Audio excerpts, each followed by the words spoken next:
This your history first chapter, Gateway to Modernity. So, in medieval period ended with the decline of Byzantine Empire. Byzantine Empire, and this change, however, did not happen overnight, and it was also considered the transition. It was also considered the transition from medieval period to modern period. So this transition period was not came overnight. So it's a gradual process. So next we will see the sources which provide us information about this transition period. The- there are two types of sources. One is primary sources and secondary sources. Now first we will discuss the primary sources. What do you mean by primary sources? Which are sources that give the information about a specific historical time and where produced during the said historical time are known as primary sources. So primary sources, this includes the tools, artifacts, direct accounts, official records, newspaper, photographs, literary works, etc. Next is secondary sources, which are sources that provide information about the history but was not produced in the mentioned historical period or time. Such sources are called secondary sources. Basically, secondary sources are made based on the primary sources. Example like the secondary sources like books and the reports written by the historians.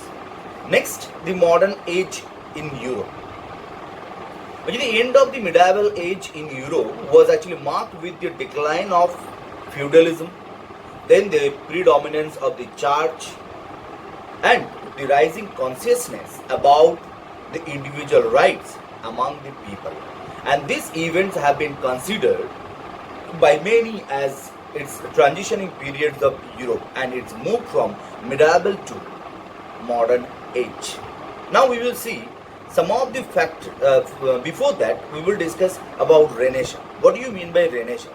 Renaissance means rebirth, reborn, or revival. It's a phenomenon.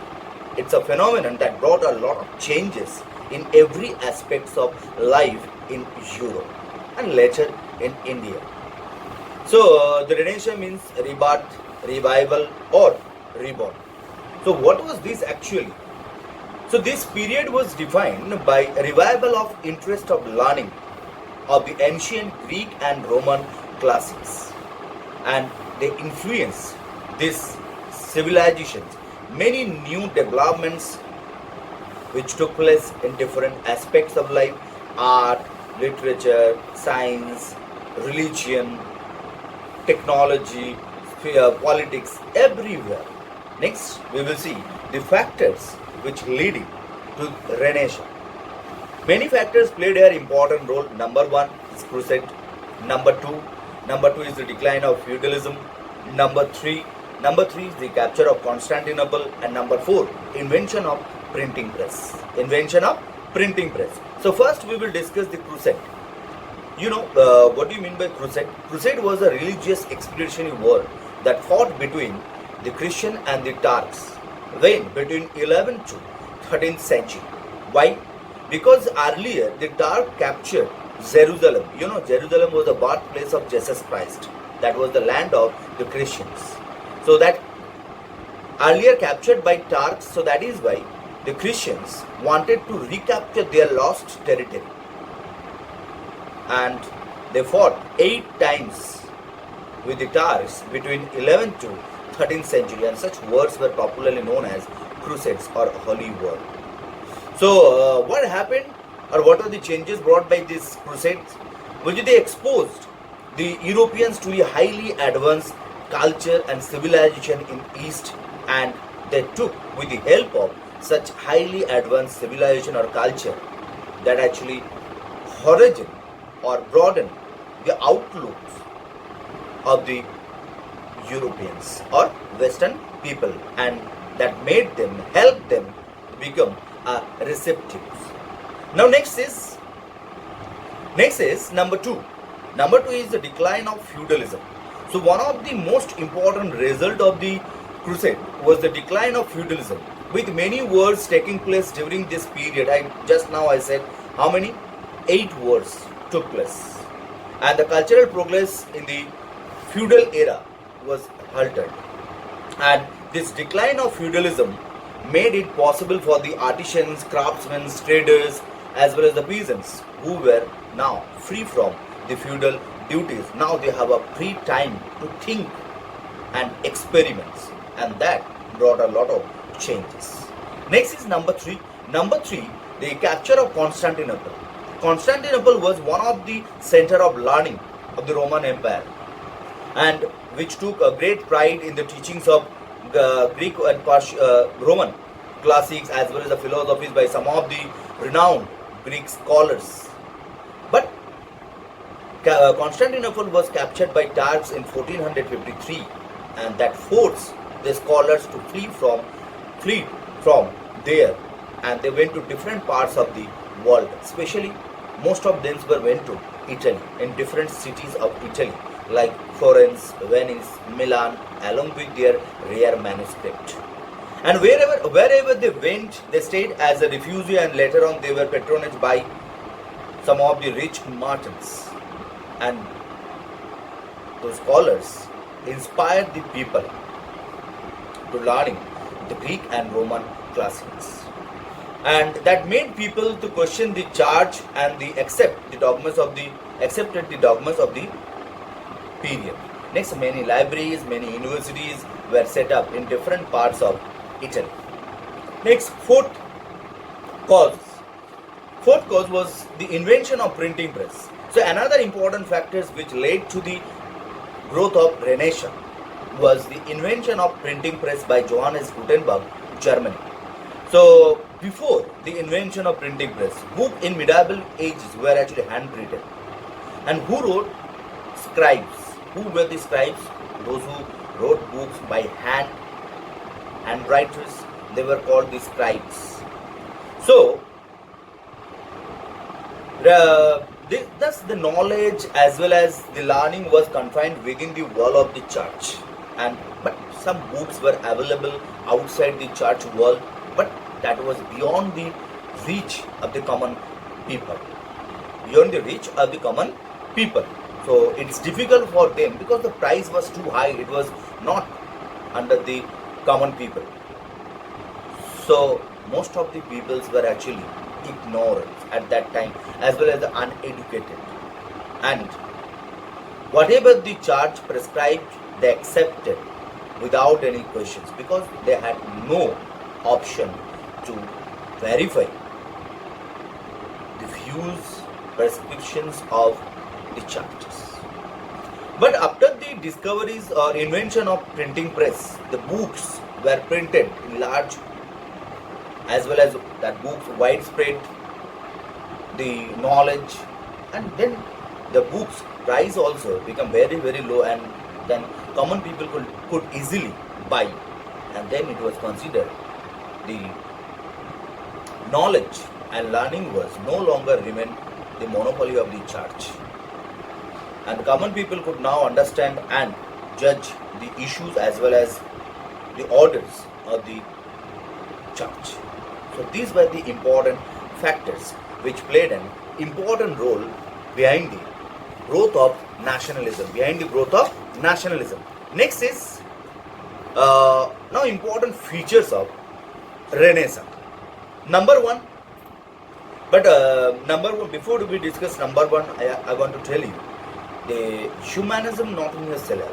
But just one thing I will tell: humanism. What do you mean by humanism? The Renaissance scholars put a lot of stress or emphasis on the human being, about their problems, how to solve their problem, and such emphasis on the human being or human life was popularly known as humanism. And Petrarch was popularly known as the father of humanism.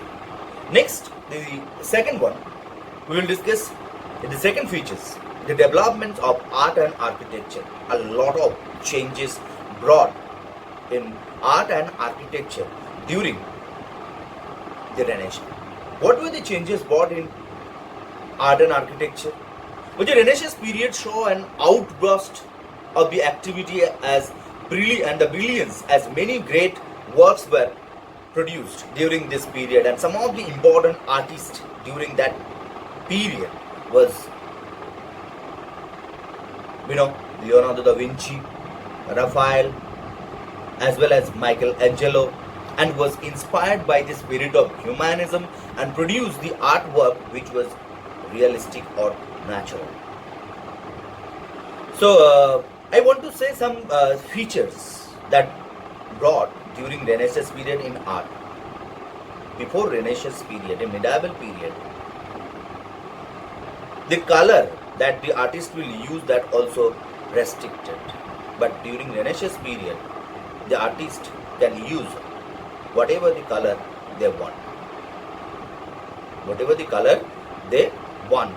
This was an important change. As well as during Renaissance period, the artist developed new methods like frescoes, wood carving, then wall painting, etc. Now next is literature. Literature during Renaissance period developments, significant developments also took place in literature. Because medieval period, the literature main theme was heaven or gods, goddesses, etc. But during Renaissance period, instead of god and goddesses, the new themes used by the scholars, that is number one, human being. They put a lot of stress on the human problems, as well as they also put a stress on nature. As well as in the medieval period, the writers they have to write in Latin language. But during Renaissance period, many new languages were used by the scholars and the writers, which were actually common language for the common peoples, like French, Spanish, German, English, etc. And writings were produced on the subject like politics, history, etc. And some of the important writers like Machiavelli, De Prince, then Francis Bacon, Petrarch, etc. Now, next, third point, the role of scientific temperaments and the spirit of inquiry. The concept of spirit of inquiry and the individualism gave the rise to a new concept of humanism and individualism that gave the rise of a new spirit of inquiry on scientific temperaments, and it enabled Europe to take a giant step towards the scientific and the technological progress. Next is some example like Copernicus proved that the earth rotated in its axis as well as round the sun. Later, that authenticated by Galileo after discovering or inventing telescope. Next, voyages and the discoveries. In the early 15th century, the trade between the east and west was connected through a overland route. And that route passed through the Western Asia. The products like Asian spices, textiles have a much or great demand in European markets, and European traders made a huge profit by trading with the Asian goods. And this trade route, however, was dominated by the Arab traders, but the monopoly of the Arab made the European traders seek out a new sea routes which could help them to have a direct link with the East.